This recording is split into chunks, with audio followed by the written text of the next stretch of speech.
नमस्कार, स्वागत है आप सभी का ऑनलाइन एडा फर्स्ट यूट्यूब चैनल पर। जैसा कि दोस्तों आप जानते हैं किसी भर्ती संबंधित कोई भी जानकारी होती है आप सभी को इस चैनल के माध्यम से सबसे पहले दे दी जाती है। तो चैनल को सब्सक्राइब करके बेल आइकन को अवश्य दबा लें।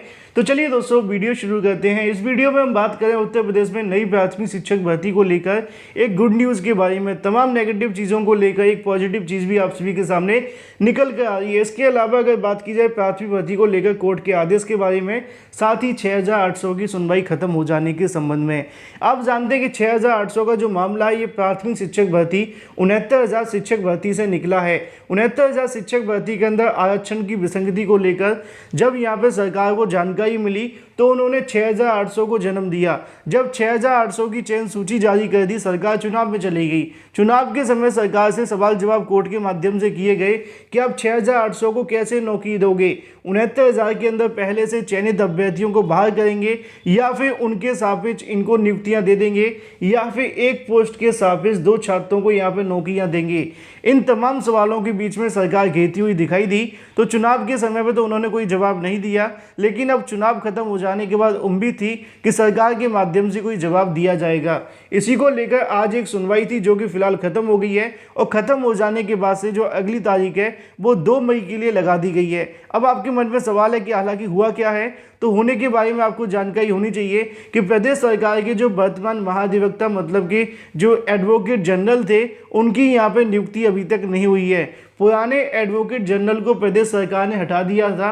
अब ऐसे में नए एडवोकेट जनरल की यहाँ पे नियुक्ति करनी थी, लेकिन प्रदेश सरकार के माध्यम से अभी तक नियुक्ति नहीं की गई।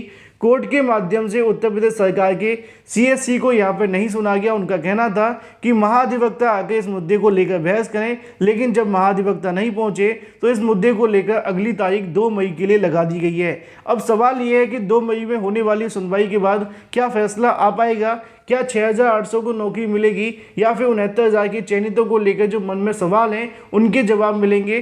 तो ये काफ़ी ज़्यादा महत्वपूर्ण हो जाता है कि अगर 2 मई तक सरकार के महाधिवक्ता नहीं आते हैं तो क्या कोर्ट के माध्यम से फिर से अगली तारीख लगा दी जाएगी और फिर उसके बाद में जून के अंदर समर वेकेशन लग जाएगा।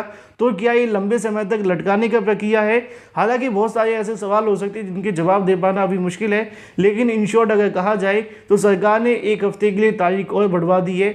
अब 1 हफ्ते के बाद क्या होगा, जब तक सरकार यहाँ से महाधिवक्ता की नियुक्ति नहीं कर देती उससे पहले कोर्ट के अंदर अभी सुनवाई हो पाना संभव दिखाई नहीं दे रहा है।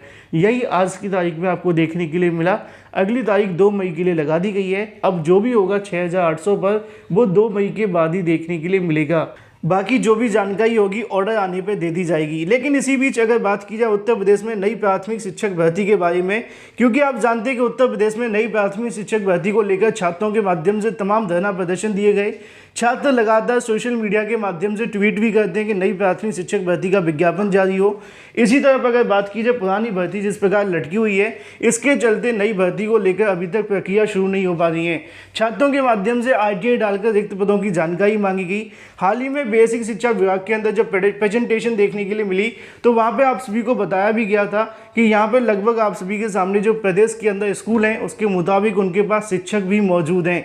लेकिन इन तमाम नेगेटिव चीज़ों के बीच में नई प्राथमिक शिक्षक भर्ती को लेकर कुछ भी पॉजिटिव देखने के लिए नहीं मिल रहा था। ऐसे में छात्रों के माध्यम से बेसिक शिक्षा मंत्री से ही बात की गई। उनके बयान भी कहीं ना कहीं ज़्यादा अच्छे देखने के लिए नहीं मिले, क्योंकि उन्होंने भी बताया कि अभी नई शिक्षक भर्ती को लेकर कोई प्रपोजल नहीं है।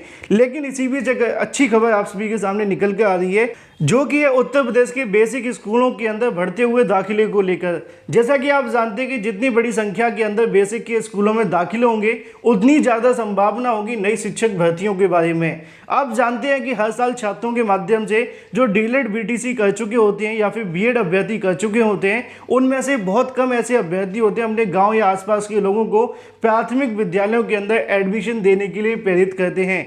लेकिन अगर बड़ी संख्या में छात्रों के माध्यम से इस चीज़ को लेकर प्रेरित किया जाए तो लगातार इसमें आप सभी को आंकड़ों में बढ़ोतरी देखने के लिए मिलेगी। और ये कोई ज़्यादा मुश्किल काम नहीं होता है, ये बहुत ही आसान है, क्योंकि आपको बस ये जानकारियाँ देनी है कि प्राथमिक स्कूलों के अंदर, सरकारी विद्यालयों के अंदर आपको क्या क्या सुविधाएं दी जाती हैं और वो भी बिल्कुल फ्री में, और प्राइवेट के अंदर क्या मिलता है वो आप जानते हैं। इसी को लेकर एक अच्छी खबर आपके सामने निकल कर आ रही है कि बेसिक स्कूलों में स्कूल चलो अभियान के तहत बच्चों के प्रवेश की प्रक्रिया जारी है।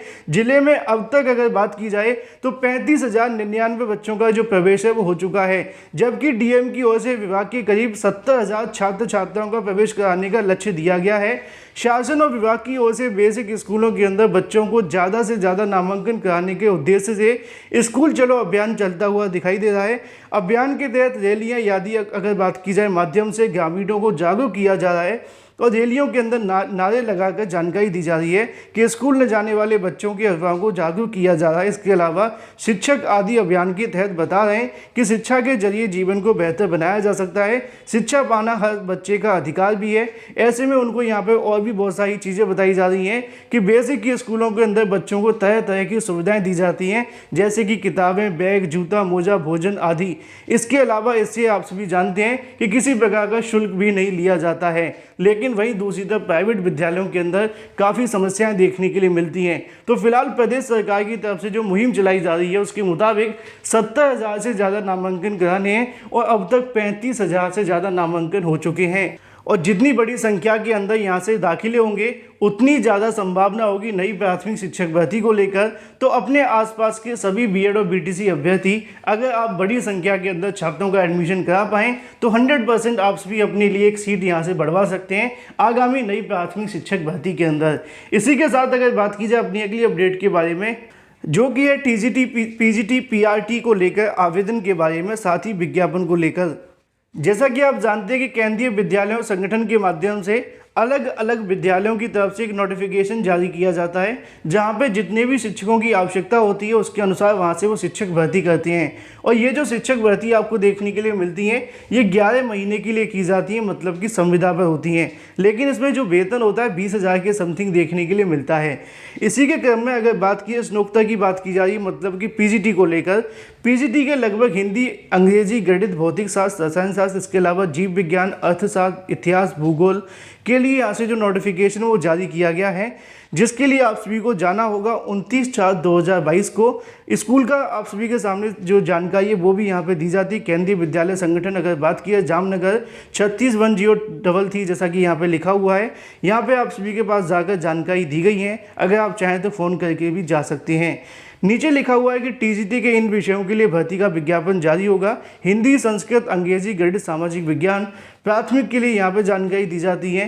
ये टीजीटी, पीजीटी और पीआरटी को लेकर यहाँ से जो भर्ती के नोटिफिकेशन है वो जारी किए गए हैं, जो कि संविदा पर हैं। 29/4/2022 को आपका सीधा इंटरव्यू होगा, उसी के माध्यम से आपका चयन होगा। ज़्यादा जानकारी के लिए नीचे आप सभी के सामने यहाँ से ऑफिशियल वेबसाइट देखने के लिए मिल जाती है। इसी वेबसाइट पर जाकर अपना फॉर्म आप लोग डाउनलोड कर सकते हैं। फॉर्म भरने के बाद में शैक्षिक योग्यता और भी तमाम जानकारी आप सभी को इसी वेबसाइट पर मिल जाएंगी। अगर आप जानना चाहें तो जा सकते हैं। ये आपको जो वैकेंसी मिलेगी वो संविदा पर होगी, इस बात का ध्यान अवश्य रखें। वीडियो को लाइक कर दें, साथ ही शेयर कर दें और चैनल को सब्सक्राइब करना बिल्कुल ना भूलें।